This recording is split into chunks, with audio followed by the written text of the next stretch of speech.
En el antiguo Egipto, los niños eran considerados muy importantes, ya que además de su función biológica, tenían una función ideológica, la de perpetuar la memoria de sus padres, de cuidar sus tumbas y traerles ofrendas cuando estos estuvieran en el más allá. Existen pocas representaciones sobre la infancia en Egipto, ya que nos ha llegado poca documentación y parece ser que los egipcios no eran muy orgullosos de su propia infancia. Sin embargo, hay restos claros de representaciones en relieves, en esculturas y en algunas pinturas que muestran cómo era la infancia egipcia desde su nacimiento hasta la edad adulta. El nacimiento era uno de los momentos más delicados, sobre todo para una sociedad antigua, como lo era la egipcia, poniendo en peligro la vida de la madre y del niño en el parto. Por ello, el uso de amuletos y utensilios que ayudaran de forma simbólica y mágica para que todo saliera correctamente. Una de las primeras referencias que se encuentran sobre el nacimiento se encuentra en el papilo Huescar, donde cuenta el relato del nacimiento de los tres hijos de Rud-didet, los herederos del trono real. Ante el nacimiento, el dios Ra envía a los dioses Neftis, Isis, Mesyenet, Eket y Jnum para que asistieran al parto. Gracias a este texto podemos saber que utilizaban ladrillos mágicos, entendido como un lecho de adobes, donde uno de ellos serviría de apoyo a la madre para dar a luz, donde la parturienta recibiría a su hijo en postura genuflexa, apoyándose en estos ladrillos del parto, y el segundo uso que tendría estos ladrillos de adobe sería el de hacer de cuna del recién nacido, como bien nos dice el texto. El momento del parto era fundamental y conllevaba una especie de ritual para facilitar el proceso. El cabello de la parturienta se anudaba y se le ungía al cuerpo con aceite para relajarla. Mientras tanto, se invocaban algunos dioses como Isis, Neftet, Heket y Mesyenet, cuya misión era facilitar el nacimiento. El parto tenía lugar en un sitio específico de la casa llamado pabellón de nacimiento, que normalmente era una habitación de columnas en forma de papiros y con adornos como plantas trepadoras y representaciones de Bes, el enano músico, y Tueris, la mujer hipopótamo, ambos dioses protectores del parto. Esta habitación pretendía evocar el momento en que Isis dio a luz a Horus, escondida en la espesura de papiros para salvarlos de las fuerzas negativas que pretendían impedir el nacimiento del dios. La mujer se sentaba en el asiento de nacimiento, o se ponía en cuclillas sobre los cuatro ladrillos mágicos representando las cuatro diosas principales: Nut, la grande; Tefnut, la mayor; Isis, la bella; y Neftis, la excelente. Para ello contaba con la ayuda de las comadronas, cuya misión es facilitar el trabajo del parto y recoger el niño entre sus manos. Estas mujeres eran representaciones de la diosa buitre Nesbet, que con sus garras sujeta fuertemente a su presa, sin dejarla caer, y que era la protectora del faraón. Mientras el niño nacía, las comadronas recitaban fórmulas mágicas para protegerlo, y más tarde cortaban el cordón umbilical y lavaban al pequeño. Colocaba en la tripa de la embarazada compresas hechas con cañas para acelerar el parto. Las mujeres, para mitigar los dolores del parto, bebían cerveza, y una vez habían parido, la placenta era enterrada en la casa o arrojada al Nilo. Para que una mujer egipcia supiera si estaba embarazada, se servía de recetas para averiguar el sexo del futuro bebé, como nos muestra un fragmento del papiro de Berlín que dice: pondrás cebada y trigo en 2 sacos de tela, que la mujer regará con su orina cada día, y también pondrás dátiles y arena en los 2 sacos. Si la cebada germina primero, será un niño; si el trigo lo hace antes, será una niña. Si no germinaban ninguno de los dos, la mujer no dará a luz. En el momento del nacimiento, la madre era la encargada de dar nombre al bebé. Este primer nombre que recibía se conocía como el nombre dado por su madre, pero también se le ponía un segundo nombre, que es el que se usaba cotidianamente para nombrar al niño. El primer nombre iba ligado de alguna manera a la personalidad del niño, y solía hacer referencia a alguna característica positiva, o bien se relacionaba con alguna deidad o incluso con el monarca reinante. En lo que respecta a la protección de los más pequeños, se seguían varias creencias. Existían varios textos de protección mediante los que se procuraba la defensa de los niños ante los peligros que se veían expuestos. Uno de los elementos que se usaban eran las varitas apotropaicas, datadas en el Reino Medio y en el segundo periodo intermedio, donde se puede ver dos de los dioses protectores de la infancia como Bes y Taweret En estas varitas también se colocaban alrededor de la embarazada durante el parto, formando un círculo para proteger el acontecimiento, a la vez que también eran colocadas en la barriga, mientras se recitaban una serie de encantamientos para la protección del que iba a nacer. Durante el embarazo se tomaban bastantes medidas de precaución contra las fuerzas negativas, que pretendían oponerse al nacimiento del futuro bebé, buscando siempre la protección de algunos dioses y sobre todo se prestaba mucha atención a los cuidados médicos. Sin embargo, el embarazo no era tenido como una enfermedad, sino como algo muy natural, y por esa razón estos cuidados y la atención en el parto los realizaban las comadronas más que los médicos. Cuando el niño había nacido, el bebé era alimentado por su madre, mediante lactancia durante un tiempo bastante prolongado. La lactancia materna era el método de manutención infantil más recurrente y el único posible en realidad. La madre y el lactante debían permanecer juntos la mayoría del tiempo. En cuanto a su vestimenta, tenemos constancia de que iban desnudos, aunque hay restos arqueológicos y listas de lavandería que nos dicen que usaban ciertas prendas de vestir asimilándose a lo que hoy en día conocemos como pañales. El material con el que se elaboraban las prendas era normalmente lino, aunque solía ser caro y las clases menos pudientes utilizaban un lino de menor calidad. Hay constancia de algunos casos donde se han encontrado prendas conservadas entre los restos arqueológicos, como el caso de la pequeña túnica hecha en lino encontrada en la Mastaba 2050 de Takhan en el Fayum y que actualmente se conserva en el Petrie Museum. Muchas de las representaciones que nos han llegado de niños egipcios es siendo portados por sus madres en pequeñas cestas sobre el pecho o en la espalda, o apoyados en el brazo y la cadera prácticamente igual que en la actualidad. También nos los solemos encontrar siendo amamantados por su madre. Cuando nos encontramos con una figura que parece ser un niño, debemos tener en cuenta que las características físicas que presentan no son realistas. Los criterios que tenemos para su identificación no son fijos, variando con el tiempo, y tampoco se utilizaron todos con la misma frecuencia en la pintura que en la escultura. Existen grandes características que representan esta iconografía infantil, como la trenza de su juventud. Se trata de una trenza al lado derecho de su cabeza, afeitada, al igual que la lleva el joven dios Horus. En el caso de tratarse de niñas, podía ser una coleta en vez de una trenza. A veces incluso se trataba de un simple mechón de pelo, que frecuentemente terminaba en una punta enrollada hacia arriba. En dicho peinado vemos una evolución y un cambio manteniendo la misma línea. Este peinado solían usarlo hasta los 10 años aproximadamente. Otra de las representaciones iconográficas es la desnudez. Los niños, como tales, serían bastante descuidados respecto a su ropa, teniendo en cuenta el clima propio de Egipto. Se entiende que fueran desnudos, aunque como hemos visto, tenemos constancia de ropa para niños. La desnudez en el antiguo Egipto era visto como algo normal y natural. Para las niñas sería algo corriente hasta llegar a la pubertad, y para los niños mucho más común. En el antiguo Egipto, los hijos eran muy deseados por sus padres. De hecho, la unidad básica de esa civilización era la familia, pero una familia restringida a los padres e hijos, lo que la diferencia de otros conceptos que se dan mucho por la zona, como el clan, y esto se observa claramente en las tríadas familiares reuniendo al padre, la madre y al hijo, que formaban parte del panteón religioso a imagen del patrón social. Esto no quiere decir que otros miembros más alejados no pudiesen formar parte de la casa, ya que de hecho las hermanas viudas y solteras de los cónyuges y otros miembros femeninos podían convivir en el mismo hogar, pero lo normal es que la pareja que se unía se fuera a vivir a su propia casa, independizándose del hogar paterno y fundando su propia familia. Un concepto muy cercano al que tenemos nosotros en la actualidad, y las niñas eran tan queridas y deseadas como los niños, y nunca se practicó el infanticidio femenino, como sí se hizo en Grecia o en Roma. Por lo tanto, el nacimiento de un hijo era un momento de gran alegría, pero desde su concepción entrañaba graves riesgos, dada la tasa alta de mortalidad infantil y puerperal que existía en aquellos tiempos.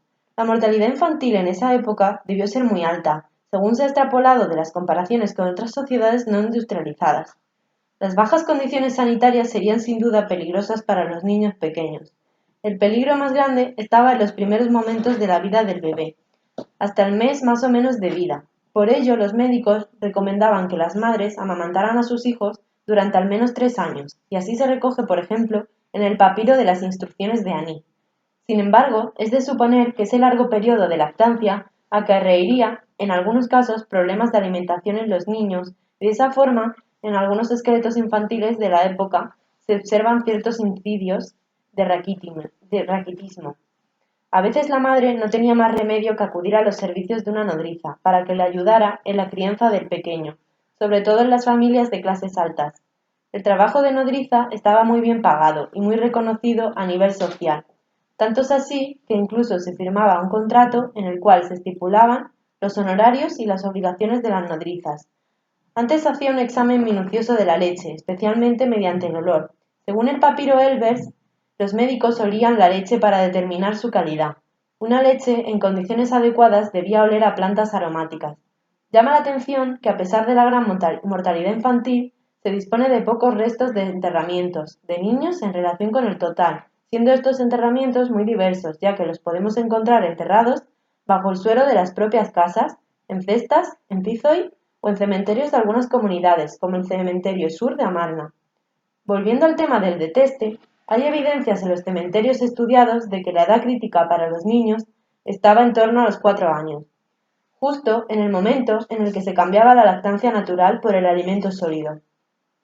Si se superaban los 5 años de edad, podían augurarse una buena vida en el futuro, con una esperanza de vida media de unos 30 años para los campesinos, que llevaban una vida muy dura debido a su trabajo, y bastante más alta para las clases superiores, hasta los 60 o 70 años para los varones, y algo menos para las mujeres, debido al desgaste de la crianza de los hijos. Parece pues que la lactancia tenía más ventajas para la mujer que para el hijo, ya que le permitía a la mujer descansar durante 3 años de nuevos embarazos o al menos especiarlos en el tiempo, ya que como se ve los niños dependían en parte de su resistencia a la hora del deteste. Los hijos, por lo tanto, eran la finalidad del matrimonio. En la antigua sociedad egipcia los niños eran vistos como un signo positivo, ya que significaban prosperidad y continuidad. Por ello no es de extrañar la alta tasa de natalidad de la época, necesaria además para contrarrestar el elevado porcentaje de muertes infantiles. Para los campesinos, tener hijos les suponía una ayuda en mano de obra para el trabajo, de modo que podían aumentar la rentabilidad del trabajo agrícola. Los hijos serían quienes le cuidarían y apoyarían en sus últimos años de vida, pues eran ellos los encargados de mantener el culto funerario y perpetuar la memoria de sus antepasados. Los varones de clase media baja aprendían el oficio de su padre, ya que fuera campesino o artesano, y las niñas aprenderían las tareas domésticas de la casa junto a sus madres. El padre era el encargado de la educación del hijo. En las clases altas no existía este sistema tan rígido de sucesión laboral. Por ejemplo, los puestos de los altos funcionarios de la administración central, como eran los administrativos, religiosos, militares, no se heredaban de padres a hijos. Los niños y niñas de familias ricas tenían mayor acceso a la educación, bien en las escuelas de los templos o mediante tutores. El fin primordial era asegurar la herencia paterna y por eso muchas parejas que no podían tener hijos solían adoptarlos, para lo cual existían contratos parecidos a los de venta para que esa herencia no se perdiera y para que los padres tuvieran una ayuda en la vejez. Al llegar a la pubertad, los varones eran circuncidados, aunque parece que no era una costumbre universal, pero sí bastante corriente. El final de la infancia en las niñas coincide con el inicio de la menstruación, y en ese momento dejaban de ir desnudas, y comenzaba su edad adulta. En los chicos tardaba un poco más. Además de estos ritos, tenemos una ceremonia llamada atar alrededor de la cinta, probablemente en imitación a cuando Isis ata una cinta alrededor de la cabeza de su hijo Horus cuando sale en busca de Set, encuadrado como rito de paso. En este rito, la trenza lateral de la juventud es cortada, marcando el final de la infancia y el comienzo de la edad adulta, dando entrada al niño, ya adulto, en la sociedad, además de cortar su vinculación con el dominio femenino, en referencia a la figura maternal. Han llegado hasta nosotros, sobre todo como ajuar funerario en las tumbas, multitud de juguetes que se usaban en los niños y las niñas en el antiguo Egipto. La mayoría son animales de madera con partes móviles, pelotas hechas de fibra vegetal o de cuero y muñecas de madera o de barro. Pero también había peonzas, carracas, pequeñas armas, aros, cubos, muebles, pequeños para las muñecas, etc. Además de los juguetes en las representaciones pictóricas, aparecen niños y niñas jugando al aire libre, bien sea practicando juegos gimnásticos o danzas. Las familias solían ser bastante amplias, haciendo cálculos aproximativos, ya que no existen estadísticas, y una mujer podía dar a luz a una media de 8 hijos entre los 15 y los 40 años de edad. y de ellos podrían sobrevivir unos 4 más o menos. Algunos niños nacerían con malformaciones o enfermedades, pero eran bien aceptados en la sociedad. Uno de los casos más conocidos es del enano Senev, que llegó a ser jefe de la Guardia Ropía, del palacio en la dinastía cuarta. No se tienen datos fiables sobre la tasa de mortalidad infantil, ya que todos los niños no eran enterrados en tumbas. Normalmente, si el bebé moría al nacer o inmediatamente después junto a su madre, eran enterrados ambos en la misma tumba, pero otras veces los niños se metían en unas vasijas de barro y se enterraban cerca de la casa o incluso en el mismo suelo de la vivienda. Y estos cuerpos no se han conservado en la mayoría de los casos. Hay autores que incluso piensan que en algunos casos, sobre todo cuando no daba tiempo a encariñarse con ellos, se dejaban los cuerpos en los límites del desierto o se echaban al río para ser devorados por los animales y aves de presa. Los enterramientos en recipientes cerámicos seguirían realizándose durante todo el periodo faraónico. En las tumbas que se quedan se observan señales de auténtico cariño por parte de la familia y se cuidaban todos los detalles del enterramiento, como en el caso de los adultos. Sin escatimar en gastos, entre los más pudientes solían embalsarse los cuerpos y colocarlos en sarcófagos individuales, ricamente decorados. Los más pobres solo los envolvían con vendas de lino o esteras de palma. Sobre los cuerpos se colocaban amuletos y adornos y se rodeaban de vasijas y juguetes entre otros objetos.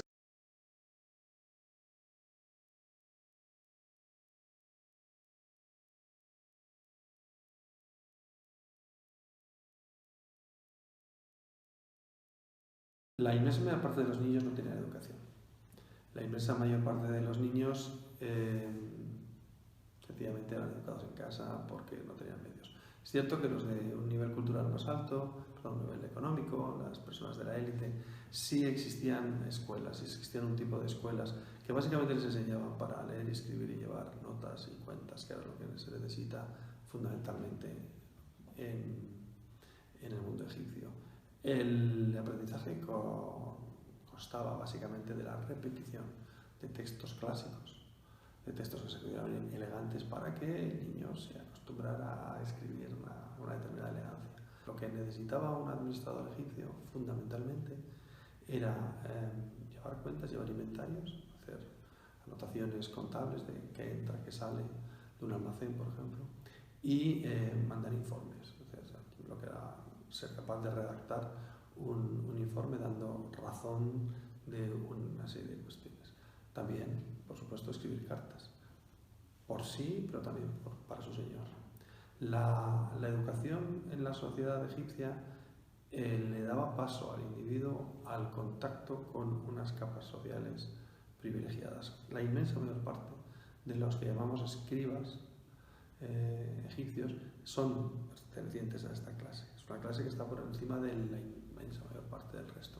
Si pensamos en una pirámide, estamos hablando de la cúspide de la pirámide, ¿no? La gente que sabe leer y escribir son una élite. Mucha.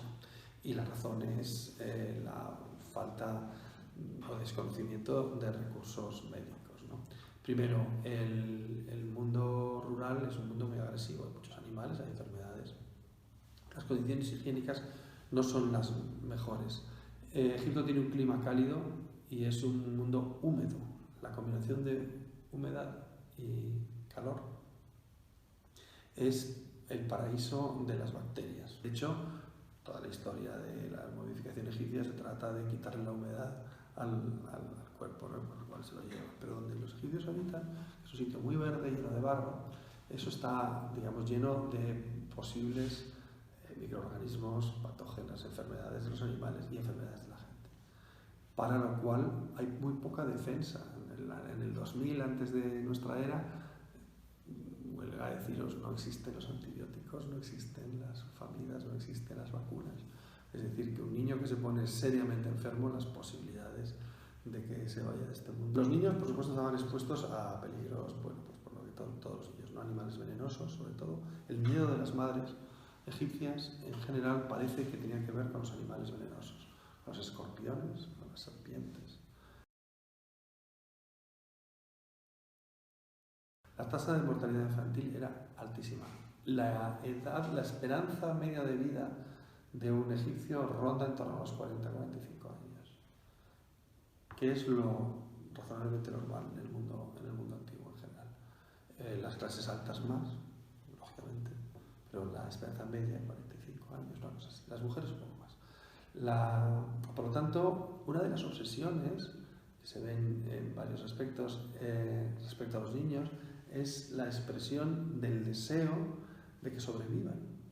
Es excepcional que una familia no tenga una pérdida de un niño. Es realmente excepcional, como lo ha sido hasta hace unas generaciones en nuestro mundo. Hoy lo damos por sentado. Y entonces ese deseo se expresa en los nombres. Los nombres egipcios a los recién nacidos obedecen a varias tradiciones. Una de las más clásicas es la de expresar el deseo de que sea saludable. Entonces hay muchos nombres que tienen la palabra salud dentro, que sea saludable, que tal Dios le conceda salud, que tanto niños como niñas.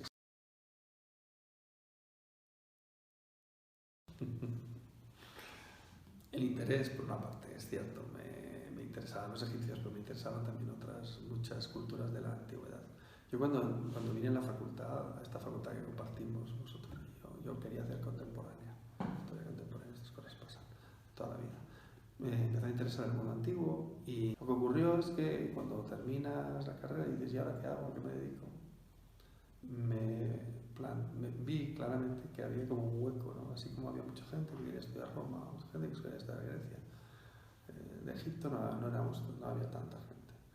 Y pensé, esto tendrá que cambiar en algún momento. Entonces fue una apuesta. Mi caso no es uno de esos de, yo desde niño estaba. No fue un caso de amor al primer mordisco. Desde que yo me incorporé al cuerpo docente de la Complutense, yo propuse que la egiptología a un nivel profesional y científico estuviera presente en la Complutense. Entonces hemos hecho muchos cursos, hemos hecho muchas actividades de una sociedad que se llama Egiptología Complutense y que por cierto ahora necesita gente que nueva sangre, lo digo por si alguien se anima. A partir de esta sociedad conseguimos, en colaboración con otros profesores, nos pusimos de acuerdo y decidimos montar una estructura, ¿no? para poder impartir docencia y especialización en esos campos.